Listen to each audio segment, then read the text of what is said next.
আসসালামু আলাইকুম everyone, আনাবিয়াস daily কুকিংয়ে আপনাদের সবাইকে স্বাগতম। প্রতিদিনের মতো আজকেও আমি একটি রেসিপি নিয়ে চলে আসলাম। আজকে কিন্তু আমি দেশি পুঁটি মাছের চচ্চড়ি করে দেখাবো। তো কথা না বাড়িয়ে চলুন আমরা রেসিপিতে চলে যাই। এখানে কিন্তু আমি দেশি পুঁটি মাছ নিয়ে নিয়েছি, জালের মাছ এগুলো একদম নির্ভেজাল। আর এখানে চিংড়ি মাছ নিয়ে নিয়েছি কিছুটা, মাছগুলো ভালোভাবে পরিষ্কার করে নিয়েছি। আর এখানে দুইটা মিডিয়াম সাইজের পেঁয়াজ কেটে নিয়েছি, পেঁয়াজগুলোকে আমি একটু চিকন চিকন করেই কেটে নিয়েছি। আর এখানে ধনিয়া পাতা নিয়ে নিয়েছি, ধনিয়া পাতাটা একটু বেশি দেওয়ার ট্রাই করবেন, আমার কাছে অল্প ছিল তাই আমি অল্পই নিয়ে নিয়েছি। এখানে কাঁচামরিচ ফালি করে নিয়েছি। আর এখানে একটা পাকা টমেটো নিয়ে নিয়েছি, টমেটোগুলো একটু ভারী করে কেটেছি। আর এখানে একটা কাঁচা টমেটো নিয়ে নিয়েছি, কাঁচা টমেটোটা একটু চিকন করে কেটেছি। আর এখানে আমি পেঁয়াজের পাতা নিয়ে নিয়েছি, অনেকে এটাকে পেঁয়াজের কলি বলে, পেঁয়াজের শাই বলে, যে যেটাই বলি না কেন সেটা নিয়ে নিয়েছি। তো এখন আমি একটা কড়াই নিয়ে নিয়েছি, এই কড়াইতেই আমি চচ্চড়িটা করব। তো এখানে আমি পেঁয়াজ কুচিগুলো দিয়ে দিলাম আর মরিচ ফালি দিয়ে দিলাম।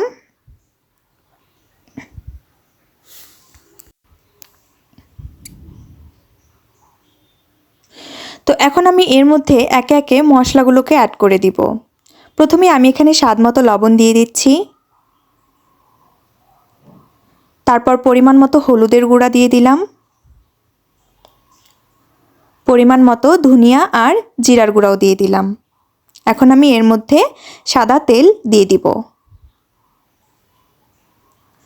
তো এখন আমি ভালোভাবে হাত দিয়ে এই সবগুলোকে একসঙ্গে মেখে নিব।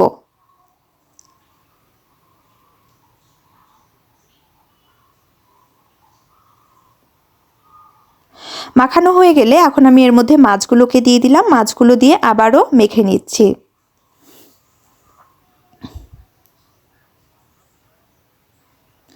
এখন আমি ধনিয়া পাতা কুচি, টমেটো কুচি, পেঁয়াজের পাতা কুচি সবগুলো একসঙ্গে দিয়ে আবারও ভালোভাবে মেখে নিচ্ছি।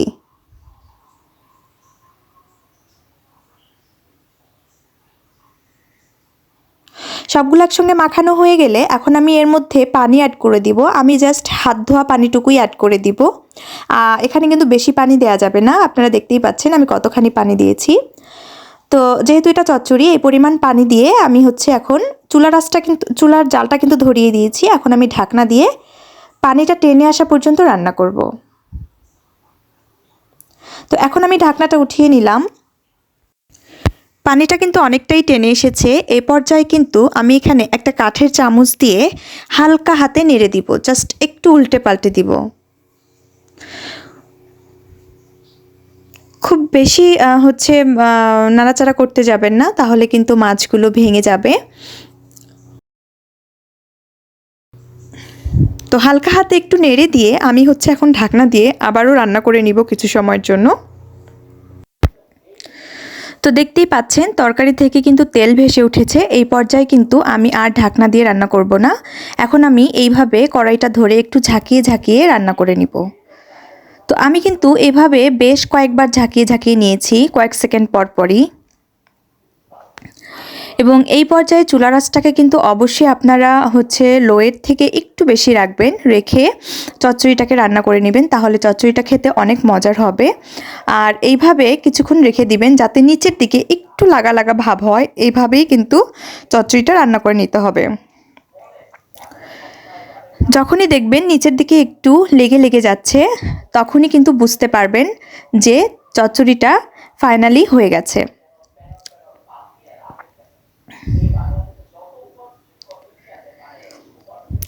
তো আমার চচ্চড়িটাও কিন্তু ঠিক এই পর্যায়েই এসেছে। তো এখন কিন্তু আমি চচ্চড়িটা নামিয়ে নিব, চচ্চড়িটা হয়ে গেছে।